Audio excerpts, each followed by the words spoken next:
Hello, my name is Ray Breska, and today I'll be presenting the Deferred Compensation Savings Plan 2017. Hopefully you're able to see the slides that are part of the presentation. If not, please use the slides that I sent you in the email. As I work through each slide, I will give you the page number that I'm on. So moving on to slide 2, the topics we'll cover today is what is a Deferred Compensation Savings Plan? Why do we have a deferred compensation savings plan? How does the plan work? What are the risks of participating in the plan? What are the tax consequences of the plan? And ultimately, I answer any questions. Since this is a recorded one, there will be no questions. You can always follow up with an email or phone call to myself or Bill Bonk. Now, when I present today, there's a lot of people that are listening in that are new to the plan, so we'll be going through some basics that many of you may already know since you've been eligible for the plan before, but as there are some people that are brand new to the plan, so we'll be going through some basics, and I ask your patience as we do that, as well as then highlight some of the changes that are taking place with the plan effective with this June 2017 bonus election period. Moving on to slide 3.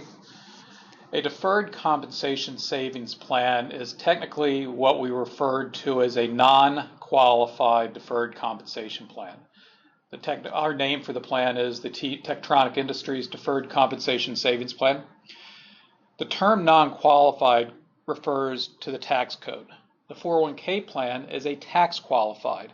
That means the 401k plan meets all sorts of rules that are promulgated by the IRS and the Department of Labor, and it's generally open to all employees. As a result of meeting all those rules, there's tax advantages to the employees that participate as well as to the company. For example, the company can take a tax deduction this year for money that I contribute to the tax qualified 401k plan, even though I will not receive that money out of my account until some future point, and thus I don't pay taxes until some future point.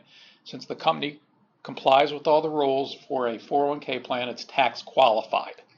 A non-qualified plan, the big difference for the company is while we eventually get a tax deduction, unlike the 401k plan, it's not a current year tax deduction. So if I go and defer money into a non-qualified plan, then the company does not get to take a tax deduction for that portion of my income that I defer into the plan until such time that my account is closed out and I take the money out of the plan.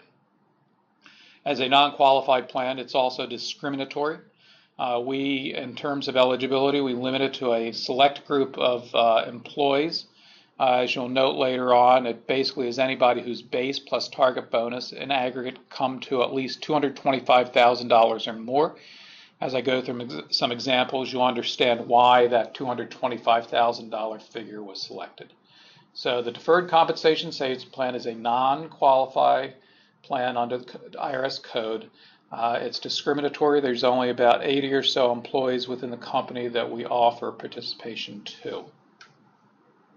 Moving on to slide 4.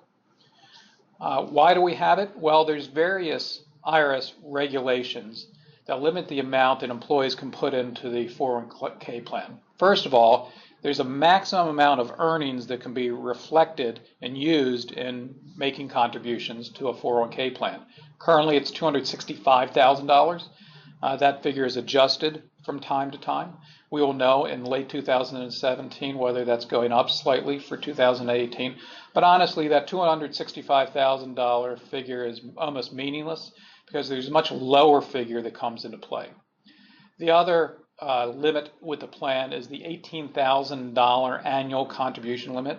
We do not include the $6,000 extra anybody age 50 and older can contribute in terms of makeup contributions. But looking at the core contributions, the maximum limit in 2017 is $18,000. Again, that may be adjusted up for 2018. We won't know until about October.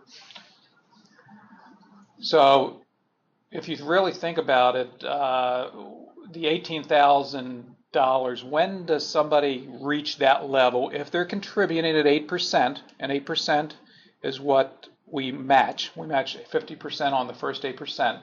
So if you go and take 18,000 divided by 8%, then when somebody's year-to-date pay reaches $225,000, they will have reached $18,000 in contributions, and at that point no more contributions into the 401k plan, and they've maxed out. So really the figure above $265,000 is meaningless because it's at $225,000 when somebody is contributing at 8%, where they actually max out under the 401k plan.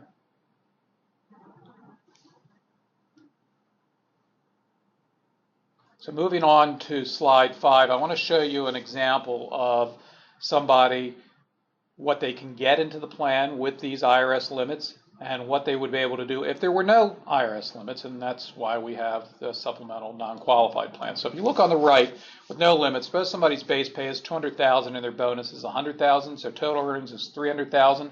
We said before the eligible earnings are $265,000, but again, the real important figure is $225,000 because if the person's contributing at 8% under the 401k, they will reach the pre-tax deferral limit of $18,000 when their pay reaches $225,000. So their pay is chugging along between base salary the first couple months of the year, then bonus, then more base salary, and when they reach $225,000 at some point during the year, their contributions to the 401k stop. They will have contributed $18,000, and their match will be $9,000. Now look on the left-hand side. Suppose there were that we didn't have these limits. Then that person would be able to actually contribute at 8%, $24,000, because that's 8% of $300,000 in earnings, and they'd be able to get $12,000 in match. So as a result of these IRS limits, the person is losing out and contributing another $6,000 to a plan and receiving another $3,000 in match.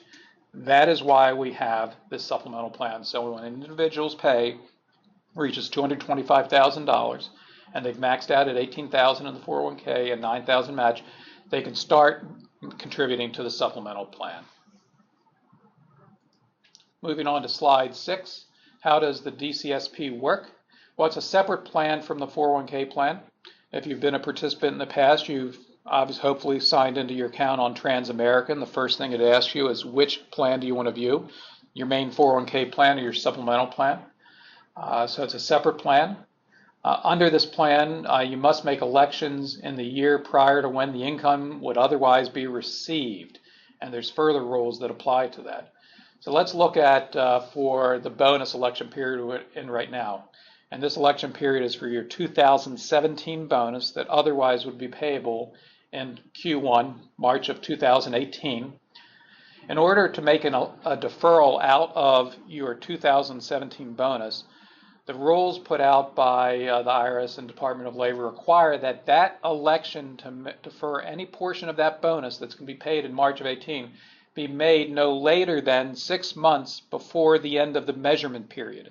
And the measurement period for our bonus plan is an annual calendar year. So with the bonus plan based on January 1st of 17 through December 31st of 17, any election to defer some portion of that 2017 bonus must be made no later than June 30th, 2017. That is why we're having the bonus election period currently in June of this year. Now, elections to defer some portion of your 2018 base pay, we actually have more time to do that. Technically, that election could be made as late as December 31st of 17 to defer some portion of your 2018 base pay.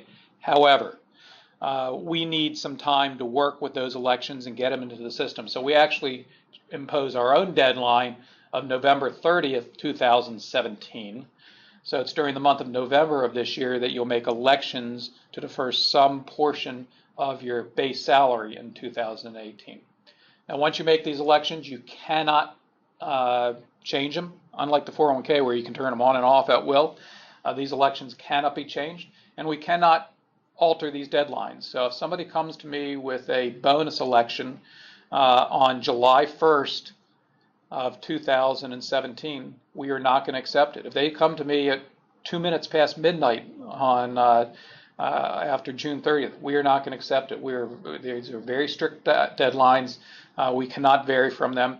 If we were and it was ever caught by the IRS in an audit, it could technically disqualify the entire plan and cause severe consequences for all participants in the plan. So we have these deadlines and we stick to them. Now, in the past, we've made elections online, but due to some of the new plan features, it's become a lot more complicated. So no elections in terms of this bonus election now or the base pay election in November will be made online. They will all be done by forms. I've sent everybody the forms for the bonus elections. Later on this year, we'll send you forms during November for the base pay election. So you no longer go on to Transamerica site to make your elections. You'll still be able to go on to the Transamerica site to update and change your beneficiary for this plan. You'll be able to go onto the site to see your balance. You'll be able to go onto the site to change your investment elections. As I noted before, the November base pay election will be made by forms just like the bonus are being made now. So the election periods are November 1st through 30th of 17 for the base pay. We will do a mass mailing right around November 1st with all the forms and instructions, and we'll have another webinar at that point in time. One of the changes that's taken place is in prior years for your base pay, not your bonus, but for your base pay, if you had an election in place for your base pay, it rolled from year to year. That's no longer the case due to some of the changes to the plan. So just like the bonus election that has to be made every year, the base pay election will now need to be made every year. So moving on to slide 7, some more information on how it works. The deferrals will show up on your paycheck just like a 401k deduction. So you have one deduction line for the 401k that shows you your current pay period contribution as well as year to date. You have another one if you're age 50 and older and you're making catch-up contributions under the 401k plan. Then there's two different DCSP deductions that can show on yours. One would be for your bonus and one would be for your base pay. So it shows up on your base pay, comes out pre-tax. We go ahead and send the deferral amounts that we've withheld from your pay onto Transamerica. They create an account and you get that information online to see how much you've deferred and what the gains and losses and earnings are and what your account balance is at any point in time. Just like the 401k, once you defer some amount, you can have the amount deferred grow at what we refer to a reference investment. While the 401k is formally funded, we send cash to Transamerica under the 401k plan that they put in your name in a trust off the company's balance sheet. The company has no ability to touch that cash. Since this is non-qualified, we technically can't fund it. So we go ahead and you just have a record-keeping account at Transamerica. We maintain a balance sheet liability for what we owe you, and what we owe you is amount you defer plus any investment gains or losses based on the reference investments that you've selected. Reference investments are almost identical to the actual investments under the 401k plan. You'll be able to see those on the Transamerica site.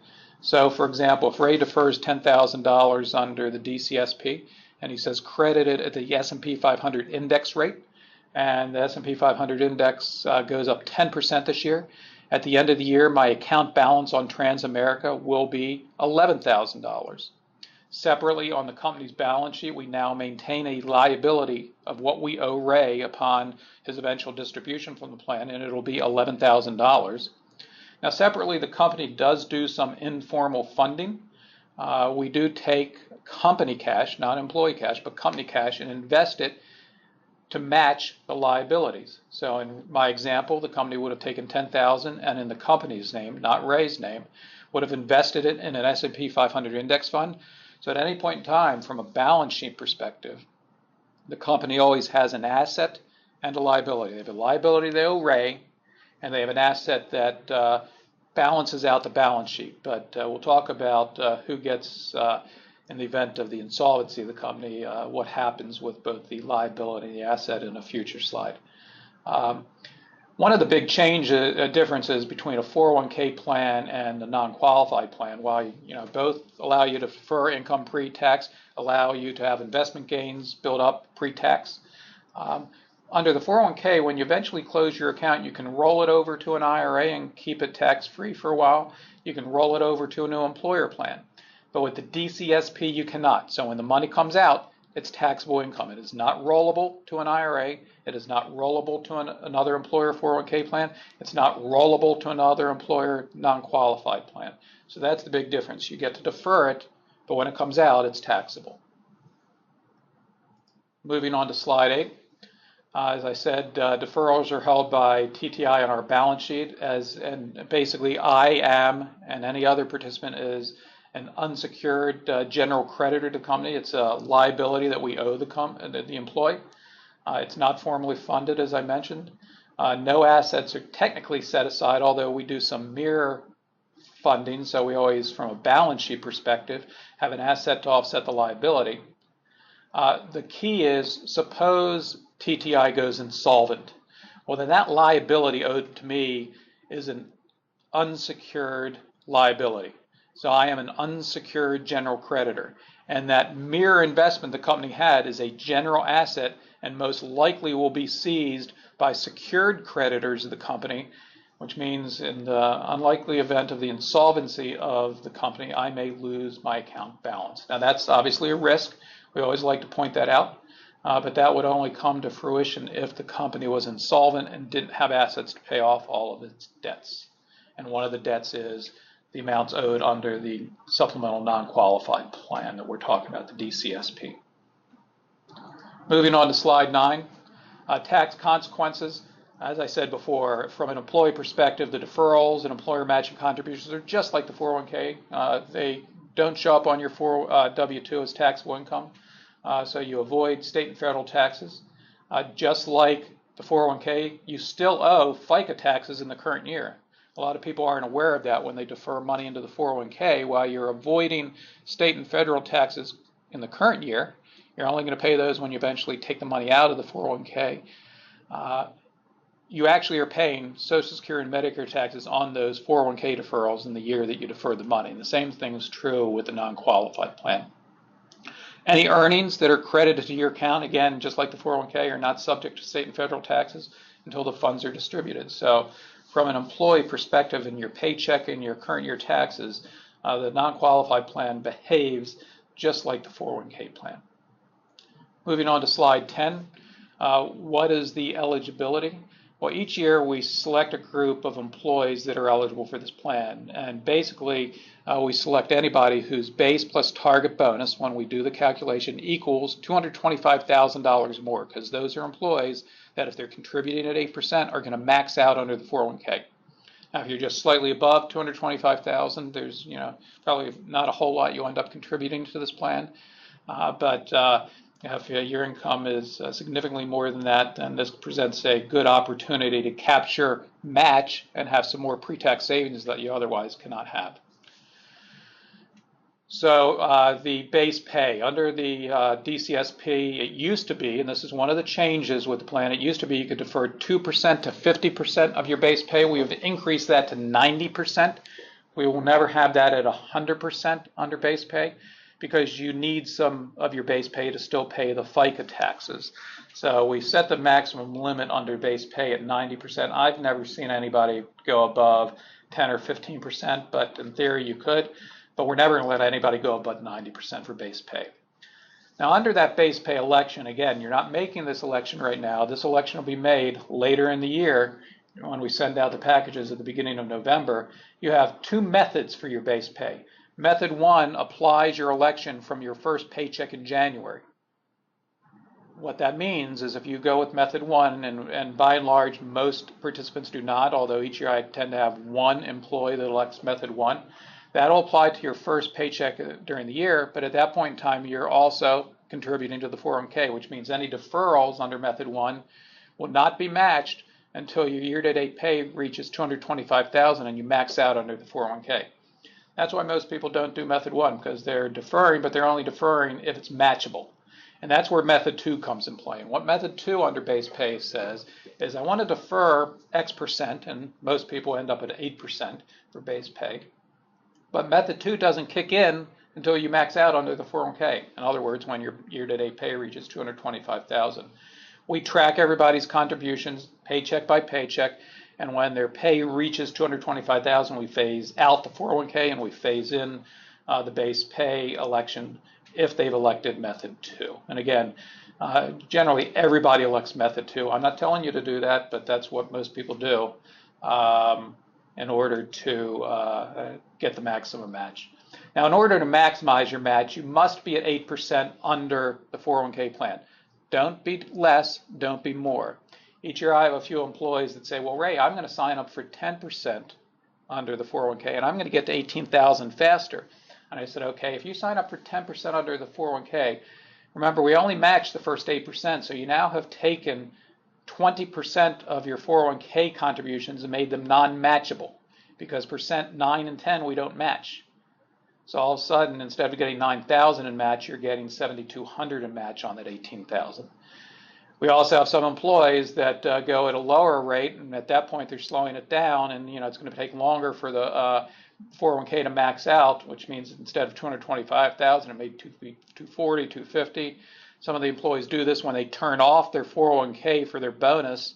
Well, I'm not sure why people do that, but really what you need to do is set your 401k at 80% for base and bonus, leave it there. Nothing more, nothing less, and that'll allow you to maximize every possible dollar of match you're eligible for. Moving on to bonus, and that's the election you're doing right now. You can defer 2% to 100%. Please note if you defer 100% of your bonus, and I've never had anybody do it, but if you do that, then we need to collect FICA, Social Security and Medicare, on your bonus, which means the next paycheck or paychecks, depending on how much the FICA is, we will be deducting the FICA due on your bonus from your regular pay, and depending on how much that is, that may wipe out a good portion of a paycheck or the whole paycheck, or depending on the bonus, it could be multiple paychecks. So be careful if you elect 100% bonus. Again, I've never seen anybody do that in the 5 years we've had this plan, but it is an option. Now, the company matching contributions, we match using the same formula as the 401k, 50% on the first 8%, but we only do it once you've maxed out and reached your maximum under the 401k plan. So go back to what I talked about before. Be at 8% under the 401k, not a percent more, not a percent less. Set it there for the beginning of the year, leave it there. And then we kick in and we do the match under the supplemental. Now, we don't actually do the match like we do in terms of timing the 401k. With the 401k, the match hits your account the same time as your contributions hit, each by pay period. Because of the complexities in calculating the match, we actually don't do the match under the supplemental plan until early December. So during the month of November, I grab everybody's information out of the payroll system for the 401k year to date, as well as their earnings, as well as their non-qualified contributions. I project everything to year end, and I calculate how much match they're going to be owed under the non-qualified, and it normally hits your account early in December. On the DCSP, there's no loans available. 401ks have a loan provision. This does not. Under the 401k, you can do some hardship withdrawals. Under this, you cannot do that. Moving on to slide 11, distributions. So when you make an election under the non-qualified DCSP, well, under the 401k, all you have to do is tell us how much you want to defer. Under the DCSP, you need to tell us how much you want to defer, but you have to tell us two other important pieces of information. This is where some of the big changes for the plan are coming into play, and why we now need to use forms for everything instead of doing it online. There's two important elections to make. What distribution date do you want, and what form of payment do you want? Now, previously, the distribution date was either 6 months post-termination, and that was the default distribution date, or the earlier of a fixed date. You can name a fixed date. It used to be as early as 2 years out. Now it has to be at least 5 years out. But a fixed date or termination, so it was the earlier of. And if you think about it then, whether you had a termination of employment or the earlier of a fixed date or termination, all the funds came out at termination. We've amended the plan because more and more people started realizing that what that meant is when they terminated employment, everything came out. It could not be rolled to a 401k, it could not be rolled to an IRA, it could not be rolled to another non-qualified plan. All of a sudden, a good portion of their account disappeared in taxes. So it would be nice to be able to have the distributions take place at some point later than termination, especially if somebody's approaching retirement. So we said, okay, we'll amend the plan to allow funds to stay in post-termination. So the new distribution dates that you can elect, so when you make your election for bonus, if you make one, as well as base pay later in the year, first you decide how much, and then you have to decide the distribution date. Do you just want to go with the default, which is upon termination? I caution you about that. If you select that, you pretty much are going to be locked into that, and you're not going to be able to change it. much in the future. So think about that, and we're going to go over those redeferral options in a future slide. Or do a fixed date. And if you do a fixed date, it's no longer the earlier of termination or fixed date. It is a fixed date. The initial fixed date has to be at least 5 years later than the year it otherwise would be paid. So for 2018, the earliest date you can select is 2023. At any point, you cannot elect a date that's later than your 65th birthday. So that's the first thing you have to think about once you decide how much to contribute is what do you want as your distribution date? 6 months post-termination or a fixed date that's at least 5 years in the future. The second thing you have to decide for distributions is what form of payment. Previously, everything came out in a lump sum. Restated another way, a single installment. Everything came out. We have now amended it to either allow a lump sum or installments of 2 to 10 years. And either is the easier way to say that is we now have installments of 1 to 10 years. A 1-year installment is a lump sum. Now these installments are not equal payments. If somebody picks 2025 and they elect 5 years, when we get to 2025, that first year we will pay 1/5 of whatever the balance is on that deferral. The following year, we'll take the remaining balance plus or minus gains and then pay 1/4 of the balance, and then 1/3 the following year, 1/2, and then the final payment in the 5th year.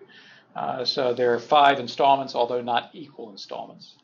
So you now have an option when you're trying to plan for future distribution, especially as you think about retirement, of pushing dates out further, as we talked about under the distribution date, no longer automatically coming out of termination of employment, as well as staggering it over a number of years.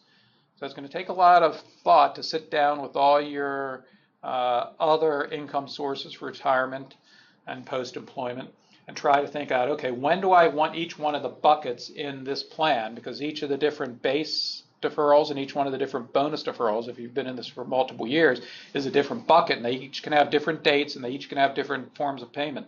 So you almost have to create a matrix to figure out what you want when to hopefully try to minimize your taxes. So that's the big change for 2018 in terms of the initial elections.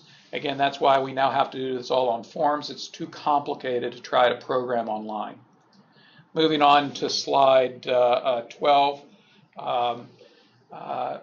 Another change is if you do elect termination of employment, you will not be allowed to change the distribution or form of payments in the future. So that's one of the things you have to think about. So if you elect that termination of employment, you're locked into that. You're not going to be able to, for these elections you're making now, as well as in the fall and any future ones, if you elect termination as your distribution event, you won't be able to change that. If you elect a fixed date, then you will be able to, in the future, push that another 5 dates. So if you initially elect 2023, as long as you come to us at least 12 months prior to that and say, I now want to push it out further, you will be allowed to do that. You have to push it at least another 5 years. And these are not arbitrary rules we make up. This is all based on guidance from the IRS. So if you elect a fixed date, you're leaving your options open to push it to a later date at a future point in time. Now, if you make that election but terminate within 12 months of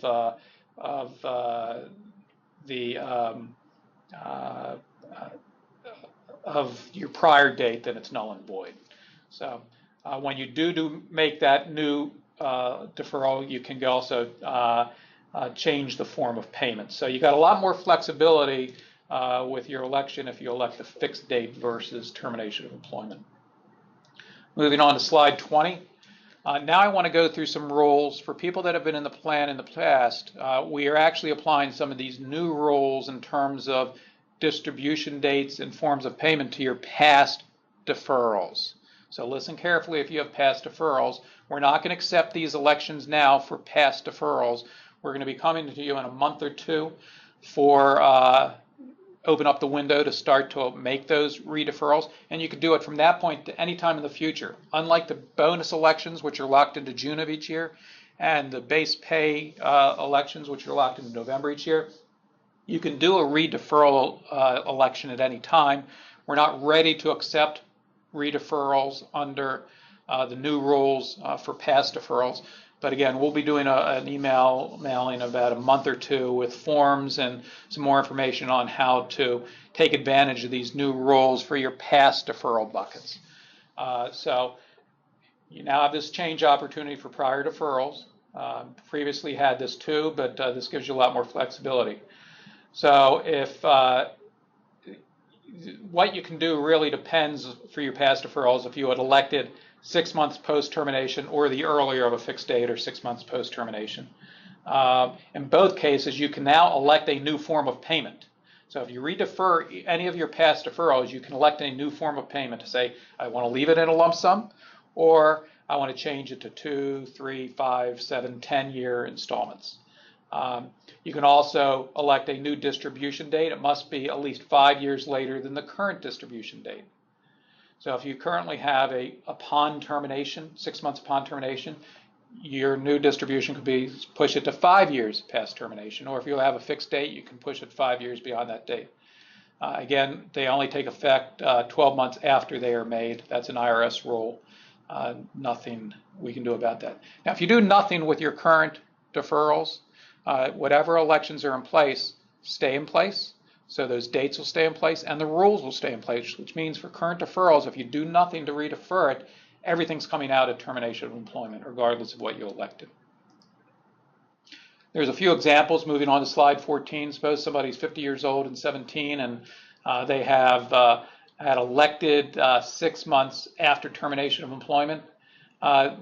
What can they do with this? Well, they can do nothing, which means it's going to come out 6 months in post-termination in a lump sum. They can extend the lump sum date from 6 months to 5 years after termination of employment. And they can also say, well, leave that as is, no, you have to, if you do move your date to 5 years, it also opens up the opportunity to change it from a lump sum to multi-year payouts. Again, you can make these elections in 2 and 3 after age 65. You can only make this election one time. It's a one-time redeferral election if you're currently at lump sum upon termination. And again, they only become effective 12 months after you make them. If your prior deferrals are instead of 6 months post-termination, if it's a fixed date, it's a little more complicated, as noted on slide 15. So let's move to slide 16 and go through that example. So this is somebody, again, age 50. Their previous election was fixed date, and their date was January 2019, which means as is, it's going to be the earlier of 6 months post-termination or that fixed date. They can now make the following changes. They can change the date of distribution to a new fixed date. It must be at least 5 or more years. So in this example, it must be at least January 2024. They can change the distribution to 5 or more years after termination of employment. So they can go from a fixed date and say, I just want to change it to 5 years post-termination. They can also change from a lump sum to a multi-year payout.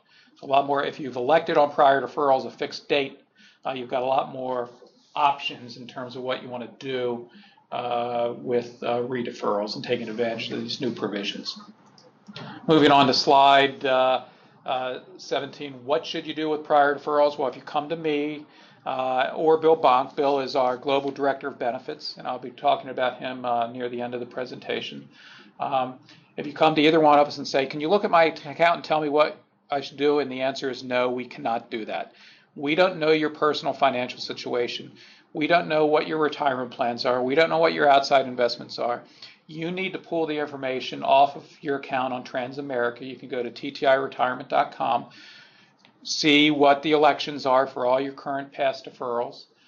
You then should sit down with your spouse, I recommend, as well as if you have an accountant or a financial planner, financial advisor, and try to figure out what you want it to come out when, what dates, how many payments, etc. So you can hopefully spread it out and lessen the tax impact. Now, you know, once we get into the election period for the prior deferrals, you just fill out the forms and you get them, Bill or myself. We will look over those very carefully. We may call you with a lot of questions to make sure you understand what you're doing, because once you've elected those, we can't back them out. So you need to be careful when you're filling those out. Moving on to slide 18, these are just legal disclaimers from the lawyers on 18. Assistance on page 19, do not call Transamerica and ask them to explain the plan to you. They don't know all the intricacies of our plan. They simply keep track of the records for us. They may try to answer your questions, but I'm fairly certain you're not going to get accurate information. Do not talk to the human resources staff within each of the business units. They are not at all involved with this plan, and so they can't explain it like they could the 401k. The only two people in the company or period you should talk to is myself or Bill Bonk. Bill works here in the Hunt Valley, Maryland office with me. He's the global director of benefits. He has just as much benefits experience as I do. He is the one actually administering this plan, so he knows it inside and out. At any time during this election period, after the election period, on this or any other benefit matter, call me or Bill, email either one of us, text us. We'd be glad to have one-on-one calls and answer all your questions. Again, don't talk to Transamerica about the plan. Don't talk to the divisional HR folks. Just talk to Bill and I, and you'll get accurate information. So that wraps up the webinar for today. If you have questions, what I would do is after reading the materials that we sent out to you, please email Bill or myself. We will get back to you very quickly. Over the next 2 weeks, we're going to collect all the questions we've been getting, and we will send out most likely an email to everybody with some of the common questions that everybody's been asking and what the answers are, so everybody can benefit from those. If we see a trend where we think there's some confusion, we'll provide some clarifications on those. Again, I want to stress you need to use the forms. You're not going to make these elections online. Do not fill out those forms until you've read the booklet and thought about this thoroughly. Now, if you submit forms to us today and then tomorrow you come to us and say, I want to retract the forms, we can do that. If you want to change the forms, you can do that. You can do that as many times as you want between now and June 30th. Whatever we have in our hands June 30th at midnight is what we will process. So if it's not here, we can't process it. If you get it to us by, if Bill or I receive an email by 11:59 and 59 seconds Eastern time on June 30th, it's okay. If it comes 1 second later, we're not going to be able to accept it.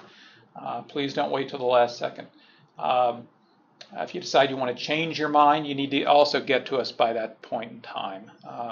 If you come to us July 1st, we can't change what you've submitted. So that wraps up our webinar for today. Hopefully you found the information useful. And again, Bill and I look forward to hearing from you. Have a good day.